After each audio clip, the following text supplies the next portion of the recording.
ನಮಸ್ತೆ ನವಕರ್ನಾಟಕ ಟಿವಿಗೆ ಸ್ವಾಗತ. ನವಕರ್ನಾಟಕ ಟಿವಿ ಜನಪರ ನ್ಯಾಯಪರ. ದೇವರುಗಳನ್ನ ಕಾಣಲು ಸಾಧ್ಯವಿಲ್ಲ, ಆದರೆ ನಿಮಗೆ ನೀವೇ ದೇವರು ಅಂತ ಭಾವಿಸಿಕೊಂಡು ನಡೆಯಬೇಕು ಅಂತ ಬಸವಾದಿ ಶರಣರು ದೇವಾಲಯ ಸಂಸ್ಕೃತಿಯನ್ನ ತಿಳಿಸಿಕೊಟ್ಟಿದ್ದಾರೆ ಎಂದು ಬೆಟ್ಟದಹಳ್ಳಿ ಗವಿಮಠ ಅಧ್ಯಕ್ಷರು ಆದ ಶ್ರೀ ಚಂದ್ರಶೇಖರ ಸ್ವಾಮಿಗಳು ಹೇಳಿದ್ದಾರೆ. ಗುಬ್ಬಿ ತಾಲೂಕಿನ ಬೆಟ್ಟದಲ್ಲಿ ಭಾನುವಾರ ಹಮ್ಮಿಕೊಂಡಿದ್ದ 853ನೇ ಶ್ರೀ ಶಿವಯೋಗಿ ಸಿದ್ದರಾಮೇಶ್ವರರ ಜಯಂತಿ ಕಾರ್ಯಕ್ರಮವನ್ನು ಉದ್ಘಾಟಿಸಿ ಮಾತನಾಡಿದರು. ಸಿದ್ದರಾಮೇಶ್ವರರು ಕೇವಲ ನಾಡಿಗೆ ಮಾತ್ರವಲ್ಲ, ಇಡೀ ವಿಶ್ವಕ್ಕೆ ಗುರುವಾಗಿ ಕಂಗೊಳಿಸಿದ್ದು ಪ್ರಪಂಚದಲ್ಲಿ ಸಿದ್ದರಾಮೇಶ್ವರರು ಹಾಗೂ ಬಸವೇಶ್ವರರು ಸಮಾಜದಲ್ಲಿನ ಎಲ್ಲ ಸಮುದಾಯದವರಿಗೂ ಸಮಾನತೆ ತತ್ವ ಸಾರಿದವರು. ಹಿಂದಿನ ಕಾಲದಲ್ಲೇ ಪ್ರತಿ ಗ್ರಾಮದಲ್ಲೂ ಕೆರೆ ಕಟ್ಟೆಗಳನ್ನು ಕಟ್ಟಿಸುವ ಮೂಲಕ ಜಲದ ಮಹತ್ವವನ್ನು ಇಡೀ ಜಗತ್ತಿಗೆ ತೋರಿಸಿದವರು.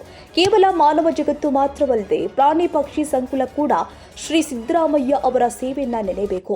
ಅವರ ಇತಿಹಾಸದ ಬಗ್ಗೆ ನೂರಾರು ಶಾಸನಗಳಲ್ಲಿ ಬರೆಯಲಾಗಿದೆ. ಅವರಿಗೆ ಇರುವಂತಹ ಪೂಜಾ ಗದ್ದೆಗಳು ಯಾವ ಶಿವಶರಣರಿಗೂ ಇಲ್ಲ. ಅಂತಹ ಸಾಮಾಜಿಕ ಕಾರ್ಯವನ್ನ ಮಾಡುತ್ತಾ ಬಂದ ಶರಣರು ಶ್ರೀ ಸಿದ್ದರಾಮೇಶ್ವರರು ತಿಳಿಸಿದ್ದಾರೆ.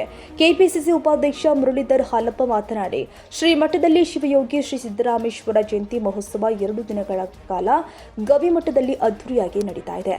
ಇದಕ್ಕೆ ಭಕ್ತರ ಸಹಕಾರ ಮುಖ್ಯವಾಗಿದೆ. ಸಿದ್ದರಾಮೇಶ್ವರರ ಮಹಿಮ್ ಮತ್ತು ಶ್ರೀ ಮಠ ಹಾಗೂ ಶ್ರೀಗಳ ಇತಿಹಾಸವನ್ನ ತಿಳಿಸಲಾಗ್ತಾ ಇದೆ.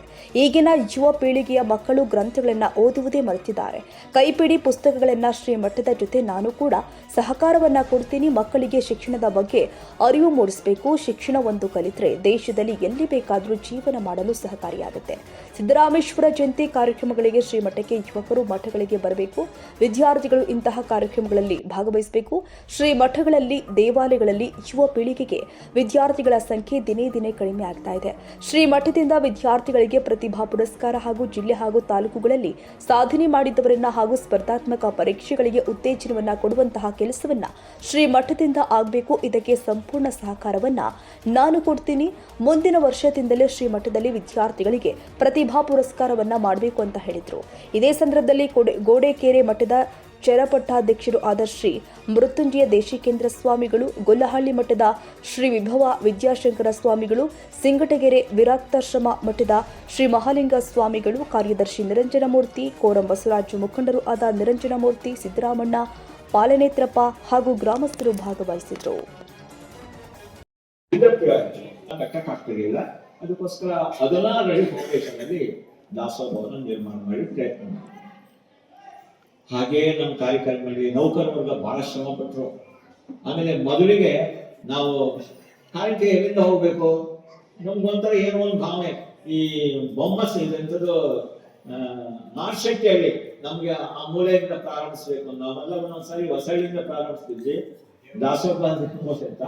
ಈ ಸರಿ ಮಾರ್ಶೆಟ್ಟಿಹಳ್ಳಿಯಿಂದ ಅದು ಪ್ರಾರಂಭಿಸೋಣ ಅಂತೇಳಿ ಮಾರ್ಶೆಟ್ಟಿಹಳ್ಳಿ ಗ್ರಾಮಕ್ಕೆ ಮೊದಲಿಗೆ ಮಾರ್ಶೆಟ್ಟಿಹಳ್ಳಿ ಗ್ರಾಮಕ್ಕೆ ಹೋದ್ವಿ. ಸುಮಾರು 1 ಲಕ್ಷಕ್ಕಿಂತಲೂ ಅಧಿಕವಾಗಿ ಇಡೀ ಮ್ಯಾಲ್ಗಡೆ ಸೀಟ್ ಇದೆಯಲ್ಲ, ಪೂರ್ಣ 1.5 ಲಕ್ಷ ರೂಪಾಯಿಗಳನ್ನ ಶಂಕರಣ್ಣ ಮತ್ತು ಅವರ ಅಂತಂದಿರು ಪ್ರಭು ಅಂತ ಇಲ್ಲ, ಪಟ್ನಳ್ಳಿಗೆ ಅಳಿಯ ಅಂಥವರು 1 ಲಕ್ಷ ಚಿಲ್ಲರೆ ಸೀಟನ್ನು ಕೊಡಿಸಿದ್ರು. ಆ ಊರಿನಲ್ಲಿ ಕಾಣಿಕೆಯನ್ನು ತುಂಬ ಕೊಟ್ಟರು. ಹಾಗೆ ಸುಮಾರು ಹಳ್ಳಿಗಳು, ಇನ್ನು ಅಲ್ಲಿಂದ ಹೇಳಿದ್ರು, ಇನ್ನು ಕುಂದನಹಳ್ಳಿ, ಸಾಧನಹಳ್ಳಿ, ನಿತ್ತೂರು ಹೋಬಳಿ ಪೂರ, ಹಾಗೆ ಬಂಡಿಹಳ್ಳಿ, ಹಾಗೆ ಬೆಣಸ್ಕೆರೆ, ಬದ್ಲೂರು, ಹಾಗೆ ಬಾಗೂರು, ಹಾಗೂ ಗೇಟು, ಮದಗಟ್ಟ, ಹೀಗೆ ಆ ಗುಬ್ಬಿ ತಾಲೂಕಿನ ಹೆಚ್ಚು ಕಡಿಮೆ ಎಲ್ಲ ಹಳ್ಳಿಗಳು ಎಲ್ಲರೂ ಪ್ರಯತ್ನ ಮಾಡಿ ಇವತ್ತು ಈ ಕಾರ್ಯವನ್ನು ಸಂಪೂರ್ಣವಾಗಿ ಈ ದಾಸೋಹವನ್ನು ಇವತ್ತು ಲೋಕಾರ್ಪಣೆ ನೋಡಿ. ಪೂಜ್ಯರು ಆಗಲೇ ಹೇಳಿದಂತೆ ಪೂಜ್ಯ ಸ್ವಾಮೀಜಿಯವರೆಲ್ಲರೂ ದಯಮಾಡಿಸಿದ್ದಾರೆ. ಹಿರಿಯರಿಗೆ ಗೌರವ ಭಕ್ತಿ ಸಮರ್ಪಣೆ ಮಾಡಲಾಗಿದೆ.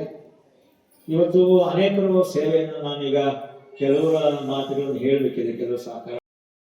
ಹೆಚ್ಚಿಗೆ ಜನ ಭಕ್ತರು ಬಂದಿರೋದು 60-70 ಪ್ಲಸ್ ಆಗಿರೋರನ್ನೇ.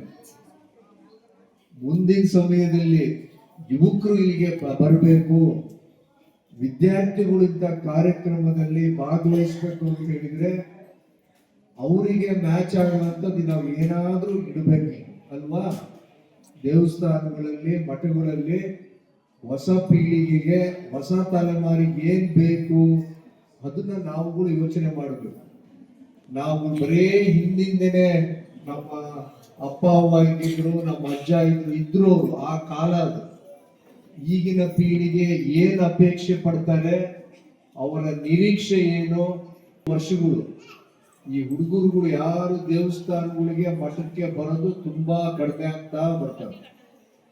ಈ ಸಮಯದಲ್ಲಾದ್ರೂ ನಾವುಗಳು ಏನಾದ್ರೂ ಇಲ್ಲಿ ಪ್ರತಿಭಾ ಪುರಸ್ಕಾರ ಮಾಡೋಂಥದ್ದು, ಒಳ್ಳೊಳ್ಳೆ ಯಾರಾದ್ರೂ ಈ ತಾಲೂಕು ಈ ಜಿಲ್ಲೆಯಲ್ಲಿ ಸಾಧನೆ ಮಾಡಿರೋಂಥವ್ರನ್ನ ಪುರಸ್ಕಾರ ಮಾಡಿರೋಂಥವ್ರನ್ನ, ಹಾಗೇನೆ ಸ್ಪರ್ಧಾತ್ಮಕ ಪರೀಕ್ಷೆಗಳಿಗೆ ಉತ್ತೇಜನ ಕೊಡುವಂತ ಕೆಲಸ ಶ್ರೀಮಠದಿಂದ ಆಗ್ಬೇಕು. KPSC UPSC ಬುದ್ಧಿ ಈಗ ಈ ಸುಮ್ಮನೆ ಲೆಕ್ಕಾಚಾರ ಹಾಕಿದ್ರೆ ಸಮಾಜದಲ್ಲಿ ಜಿಲ್ಲೆಯಿಂದ ಎಷ್ಟು ಜನ KPSC UPSC ಪರೀಕ್ಷೆಗಳು ಪಾಸ್ ಮಾಡ್ತಾ ಇದ್ದಾರೆ, ಎಲ್ಲರೂ ಉತ್ತರ ಭಾರತದಿಂದ, ತಮಿಳುನಾಡು, ಕೇರಳ, ಆಂಧ್ರದಿಂದ ನಮ್ಮ ಕರ್ನಾಟಕಕ್ಕೆ ಬರ್ತಾ ಇದ್ದಾರೆ. ಮಠದಿಂದ ಅದನ್ನ ನೀವು ಉತ್ತೇಜನ ಕೊಟ್ಟು ಪ್ರೋತ್ಸಾಹ ಕೊಟ್ರೆ, ಹಾಗೇನೆ ನಿಮ್ಮ ಶಿಕ್ಷಕರು ತುಂಬಾ ಜನ ತಾವುಗಳಿದ್ದೀರಿ ವೇದಿಕೆ ಮೇಲೆ, ಹಾಗೂ ನೀವು ಮನ್ಸು ಮಾಡಿ ಶ್ರೀಮಠದಿಂದ ಒಂದೇನಾದ್ರೂ ಸ್ಕಾಲರ್ಶಿಪ್ ತರ ಕೊಡಂಗಿದ್ರೆ ನಾವು ಕೂಡ ಅದಕ್ಕೆ ಕೈ ಜೋಡಿಸೋದಕ್ಕೆ ತಯಾರಿದ್ದೀವಿ. ಯುವಕರಿಗೆ ಶಿಕ್ಷಣಕ್ಕೆ ಒತ್ತು ಕೊಟ್ಟು ಕೆಲಸ ಮಾಡೋದಕ್ಕೆ ಹಾಲಪ್ಪ ಪ್ರತಿಷ್ಠಾನದ ವತಿಯಿಂದ ನಾವು ಎರಡೂ ಮಠಗಳಿಗೆ ನನ್ನ ಭಿನ್ನವಾದ ನಿಮ್ಗೆ ಸದಾ ನಾವು ಸಿದ್ಧ ಇರ್ತೀವಿ ಅಂತೇಳಿ